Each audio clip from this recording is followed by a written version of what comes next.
ఆంధ్రప్రదేశ్లో విజయవాడ నడిబొడ్డున గాదే సాయికృష్ణ అనే ఒక వ్యక్తిని పోలీసులే చంపేశారు అని ఇప్పటికే సిట్ పేర్కొంది. ఆ సాయికృష్ణకి సంబంధించిన కనీసం బూడిది కూడా ఇప్పటి వరకు దొరకలేదు. అంటే ఒక మనిషిని పోలీసులు కిడ్నాప్ చేసి ప్రాణం తీస్తే బూడిది కూడా దొరకనటువంటి చరిత్ర ఆంధ్రప్రదేశ్లో కనిపిస్తుంది.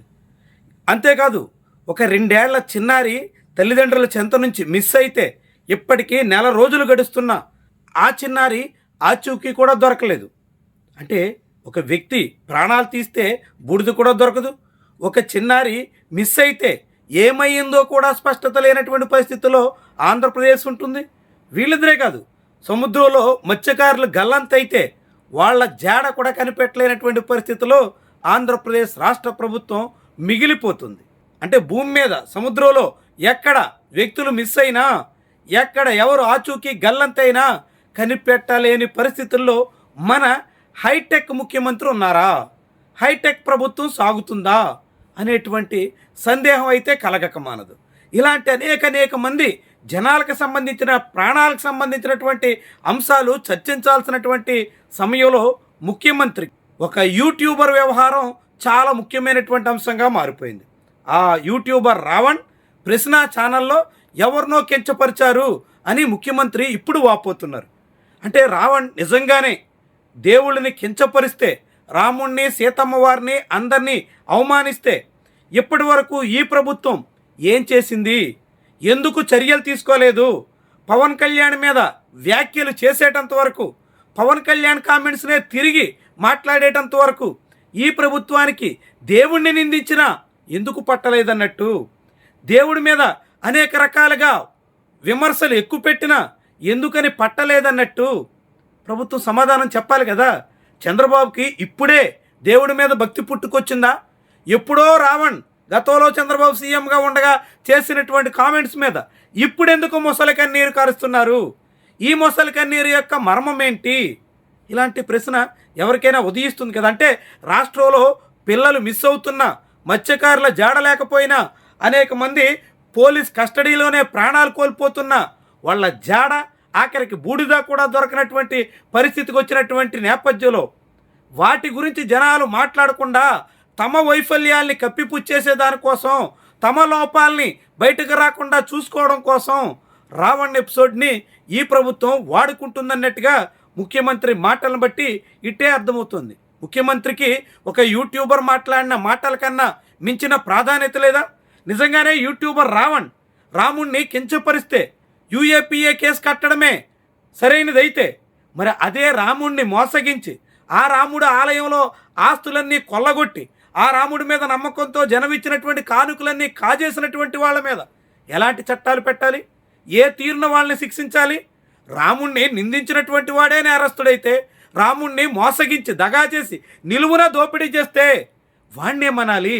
వాళ్ళకే శిక్ష వేయాలి, వాళ్ళ మీద ఎలాంటి సెక్షన్లు పెట్టాలి? చంద్రబాబు చెప్పాలి కదా. చంద్రబాబు పూర్తిగా రాష్ట్రంలో సమస్యల్ని డైవర్ట్ చేయడమే లక్ష్యంగా సాగుతున్నారా? ప్రజా సమస్యల్లో తన వైఫల్యాల్ని కప్పిపుచ్చడానికి దేవుళ్ళని వాడుకునే ప్రయత్నంలో ఉన్నారా? మత రాజకీయాల ద్వారా జనాల్ని మభ్యపెట్టొచ్చనే నిర్ణయానికి వచ్చేసారా? ఇలాంటి ప్రశ్నలు తాజాగా సీఎం చేసినటువంటి కామెంట్స్ను బట్టి ఎవరికైనా రాక మానవు. ముఖ్యమంత్రి హోదాలో హోందాగా మాట్లాడాల్సి ఉండి బ్యాలెన్స్ తప్పకుండా వ్యవహరించాల్సినటువంటి దశలో చంద్రబాబు పూర్తిగా అసహనానికి గురవుతున్నట్టుగా అనేక ఘటనలు చాటుతున్నాయి. స్వయంగా అదే సమావేశంలో ముఖ్యమంత్రిని ఒక మహిళ నిలదీస్తే ఆయన పూర్తిగా సహనం కోల్పోయారు. వచ్చింది ఈరోజు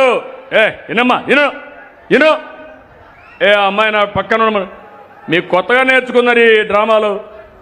ఆ పక్కనుండు పోలీసులు మీరు ఎవరైనా సరే ఇవ్వాలంటే ఆ పక్క నుండి నేను తీసుకుంటాను, మర్యాదగా మాట్లాడతాను. అంతేగాని మధ్యలో వచ్చి డిస్టర్బ్ చేస్తే మాత్రం మంచిది కాదు.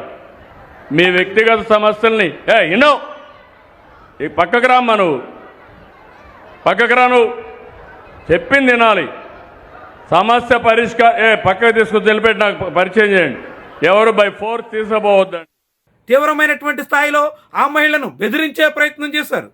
పోలీసులు ఉసుగొల్పి ఆమెను అణచివేయాలనే ప్రయత్నానికి పూనుకున్నారు. ఇలాంటి వ్యవహారాలు ఒకవైపు రాష్ట్రంలో ప్రభుత్వం నుంచే సాగుతుంటే ఇక ఏమనాలా? మత రాజకీయాలకి నేరుగా ముఖ్యమంత్రి ఆజ్యం పోస్తుంటే, మతాల ఆధారంగా రెచ్చగొట్టే ధోరణికి ఆయనే పూనుకుంటే, తన వైఫల్యాల్ని కప్పిపుచ్చే ప్రయత్నం, డైవర్షన్ పొలిటిక్స్లో భాగం మినహా అంతకు మించి ఇంకేముంటుంది? ఇలాంటి అనేక సందేహాలు అయితే కలగక మానవు. మొత్తంగా ఆంధ్రప్రదేశ్లో చంద్రబాబు సర్కారు తన వైఫల్యాలను, ఒక చిన్నారి ప్రాణాలు కాపాడలేనటువంటి అత్యంత అచేతన, అసమర్థ, చేతగాని సర్కారుగా చంద్రబాబు మిగిలిపోతున్నారు. అదే సమయంలో సముద్రంలో మత్స్యకారులు గల్లంతైన వెంటనే జీపీఎస్ సాయంతో బోటులు కనిపెట్టాల్సినటువంటి దశలో దాని ఆచూకీ కూడా కనిపెట్టలేనంత పూర్తి సుప్త చేతన అవస్థలోకి మారిపోతున్నట్టుగా కనిపిస్తోంది.